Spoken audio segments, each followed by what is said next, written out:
As the youngest son of William the Conqueror, Henry was not likely to become king. Nevertheless, he outlived, outfought, or outwitted his older brothers to become the King of England in 1100 CE. Henry proved to be a master politician, but then his death plunged England into a civil war.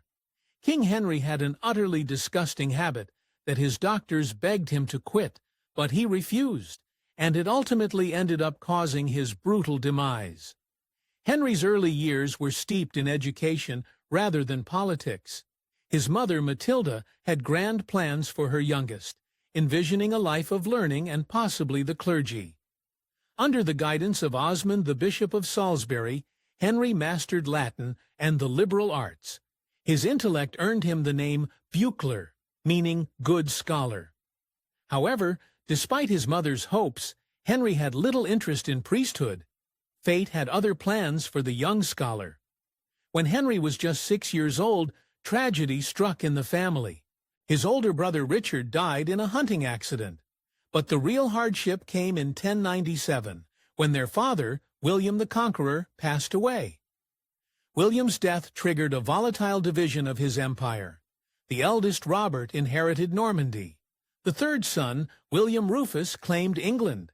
Henry, as the youngest, was left with a paltry inheritance of 5,000 euros and 2 small parcels of land. It seemed he was destined to be a minor noble, far from the centers of power. But the balance of power among the brothers was precarious. Robert resented his smaller inheritance and sought to claim England for himself, gathering allies to challenge William Rufus. Caught in the middle, Henry chose caution. He neither sided with Robert nor fully supported William. This neutrality allowed him to avoid early conflicts, but his position was complicated.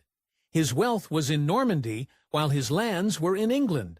In a surprising twist, Robert offered Henry a deal, 3,000 euros, in exchange for a small portion of Normandy. Henry accepted and quickly proved himself a capable and popular leader in his modest domain. This success unnerved both Robert and William, who united briefly to curb Henry's growing influence. They imprisoned him in 1088, but pressure from Norman nobles forced them to release him. The seeds of rivalry among the brothers were firmly planted. The tide shifted dramatically in 1100. By then, Robert was on a crusade in the Holy Land, and William Rufus invited Henry on a hunting trip to New Forest. During the hunt, an arrow struck and killed William. The shooter, Walter Terrell, fled to France, sparking rumors of conspiracy. Most historians today view it as a tragic accident, but for Henry, the timing was a stroke of fortune. With Robert far away and the English throne suddenly vacant, Henry acted swiftly. He argued that, as the only son born to a reigning king and queen, his claim was stronger than Robert's. Backed by noblemen and mercenaries, Henry was crowned King of England on August 5, 1100. Henry solidified his position on the throne through a politically astute marriage to Edith of Scotland, a union that bolstered his legitimacy and strengthened his ties to influential families.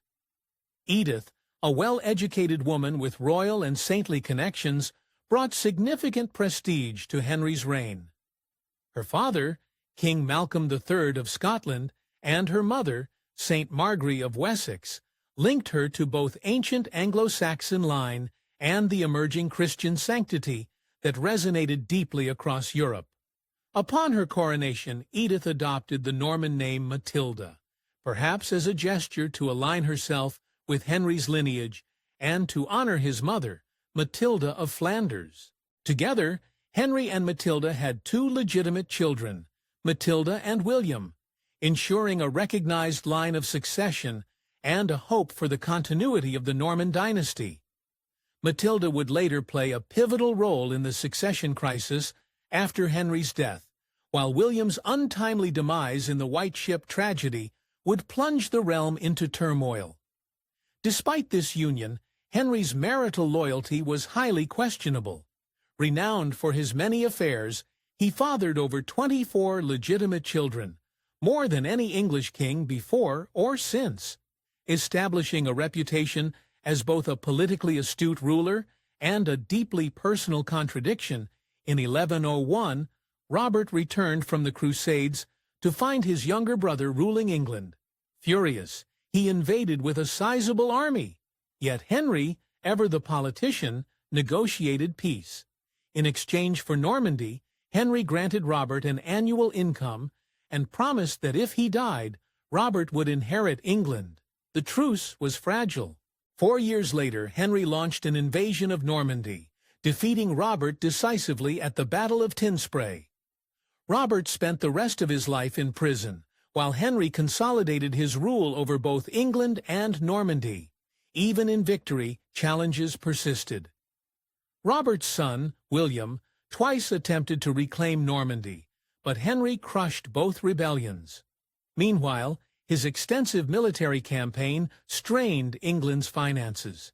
In December 1124, Henry convened a special council at Winchester to address the corruption within the royal mints. A thorough investigation uncovered widespread fraud among the moneyers, inflicting nearly 94 individuals in various acts of debasement and theft. Henry's response was swift and uncompromising. He ordered the convicted moneyers face brutal punishments, the amputation of the right hands, and in many cases, castration. These penalties were not chosen lightly. They carried symbolic weight as well as physical consequences. The mutilation of the right hand directly targeted the tool used in their crimes, rendering the offenders incapable of continuing their work. Castration, meanwhile, served as a profound mark of disgrace. The severity of the punishment sent shockwaves through England and beyond. In an era when public justice was both a deterrent and a spectacle, these penalties were designed to instill fear and discourage similar acts of corruption. By taking such drastic measures, Henry made it clear that the integrity of the kingdom's currency, and by extension the trust it placed in his rule, was non-negotiable. The immediate impact of Henry's actions was significant. The circulation of debased coins diminished, and public trust in the currency was restored. Merchant and officials reported fewer instances of fraudulent money, allowing trade to recover. While the punishments may seem excessively cruel by modern standards, they were in line with the medieval understandings of justice, where public and physical penalties were seen as effective deterrents to crime. Henry's approach reflected the broader priorities of his reign: centralization of authority, strict enforcement of the law, and the protection of the kingdom's economic foundation. The incident with the moneyers also highlighted the importance of maintaining strong oversight over critical aspects of governance. By addressing the corruption within their royal mints, Henry not only resolved an immediate crisis, but also set a precedent for the importance of accountability in public office. Though controversial, Henry's actions since 1124 remain a vivid example of the lengths to which a medieval king would go to preserve order and stability in his realm. His harsh treatments of the moneyers underscored the vital connection between justice, economic integrity, and royal authority, leaving a legacy that would resonate for generations. In 1120, King Henry I of England faced the most devastating event of his reign, one that would have profound consequences for the kingdom and its future. The tragedy unfolded on the night of November 25th, when the White Ship, a magnificent vessel meant to carry Henry's court across the English Channel, met a catastrophic end. The White Ship was captained by Thomas Fitzstephen, a skilled seaman whose father had served Henry's father, William the Conqueror. Eager to impress the young noble aboard, Fitzstephen allowed his crew and passengers to indulge in excessive drinking before setting sail. Among the nearly 300 passengers were many of England's elite, earls, knights, and members of the royal household, including Henry's beloved heir, William Adelin, a young man groomed to inherit his father's throne. As the ship set off under the cover of darkness, disaster struck quickly. The drunk captain, pressured by his passengers to race ahead of the rest of the fleet, steered recklessly just outside the harbor. the white ship collided with a submerged rock, and icy water flooded in. Chaos erupted as the passengers scrambled for survival. William, barely 17, initially escaped the sinking ship by securing a lifeboat.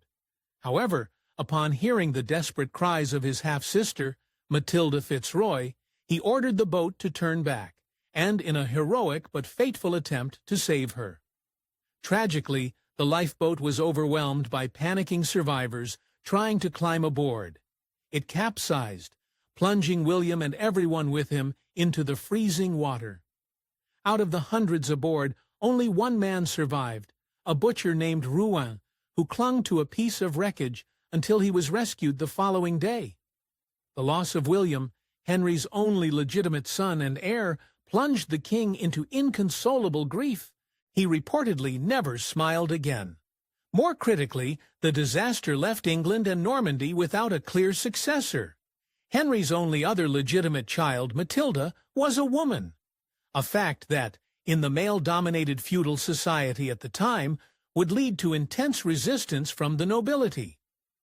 This event, known as the White Ship disaster, threw everything and everyone into turmoil. It sowed the seeds of succession crisis that would erupt after Henry's death in 1135. The sinking of the White Ship was not merely a personal tragedy for Henry VI, but a pivotal moment in medieval English history. It shaped the fate of a dynasty and altered the trajectory of the realm, underscoring how a single event could ripple through time with profound consequences. Like all kings, Henry I loved to grand feast. He relished the pageantry of banquets, with flowing wine and platters piled high with delicacies. But, of all of the dishes served at his royal table, none delighted him as much as lamprey, an eel-like fish that was as peculiar in appearance as it was in taste. Lampreys, with their strange, jawless mouths and parasitic habits, latched onto other fish and drained their blood. Yet, in medieval times, they were prized for their rich, fatty meat. Henry's obsession with lampreys became legendary. It was said that no feast was complete without them. Often prepared in elaborate sauces of wine, spices, and herbs that reflected the culinary trends of the Norman court. His love for the fish went beyond mere appetite. It bordered on indulgence.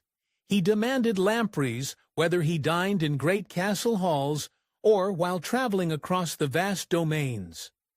Chroniclers remarked on how deeply this peculiar dish captivated the king's palate, so much so that he ignored the advice of his physicians.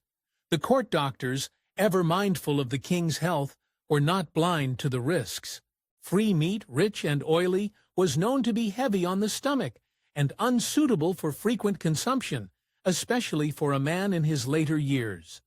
They cautioned Henry repeatedly, urging moderation. They warned him that overindulging in such fish could upset his digestion and strain his body. But Henry, ever the ruler of his own life, dismissed their concerns with confidence of a man who had faced down armies and rebellions. As the years wore on, Henry's stubborn fondness for lampreys would prove his undoing. In late November 1135, while on a hunting trip, the king once again indulged in his favorite dish. On this occasion, the feast was particularly lavish. The lampreys prepared with the finest ingredients his court could muster. Henry, in high spirits and surrounded by his companions, partook with abandon, savoring the rich flavors without a thought for his physician's warnings. But indulgence came at a cost. In the days following the feast, the king fell gravely ill. Contemporary accounts suggest that he suffered from severe abdominal pain, a likely result of overindulging in the fatty fish. His condition worsened rapidly, and on December 1st, 1135, the physicians were right. Whether it was food poisoning, acute indigestion, or complications from pre-existing health conditions, the lampreys feast became forever linked to his demise. Henry's death marked not only the end of the king's reign, but also the beginning of a period of chaos for England.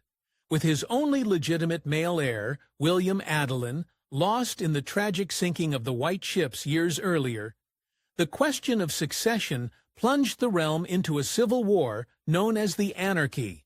Yet for all political turmoil that followed, one detail of Henry's life and death endured in popular memory. The king who loved lampreys too much. It's a curious tale for a ruler who unified England in Normandy, reformed it to administration, and left to mark on history. But one that reminds us that even the greatest of kings were in the end all too human. Though Henry I's reign ended in chaos, with his death triggering a succession crisis that led into the Civil War known as the Anarchy, his administrative innovations left a huge mark on English governance. Among his most notable achievements were his financial reforms, which strengthened England's terms, and his efforts to standardize weights and measures, bringing greater consistency and fairness to trade and taxation. These reforms not only enhanced the efficiency of royal administration, but also helped lay foundations for more centralized governance in medieval England. Henry's contributions demonstrated his vision as a ruler who sought to combine authority with order, ensuring the monarchy influence reached every corner of his realm. Despite these accomplishments, the legacy of his reign remains overshadowed by the instability that followed his death. Fittingly, his burial site at Reading Abbey, a grand religious center he founded in 1121, remains lost to history. This enduring mystery serves as a metaphor for a king whose influence on England was monumental and bizarre. But as wild and memorable as his reign may have been, filled with countless dramatic twists and turns, his legacy will forever be overshadowed by his peculiar and unrelenting obsession with lampreys, a fixation so bizarre and consuming that it ultimately led to his untimely demise. Thanks for watching History Exposé. If you love uncovering the best stories in history, hit like and subscribe to keep exploring with us. Don't forget to visit our main page, Factinate, for more incredible facts about everything.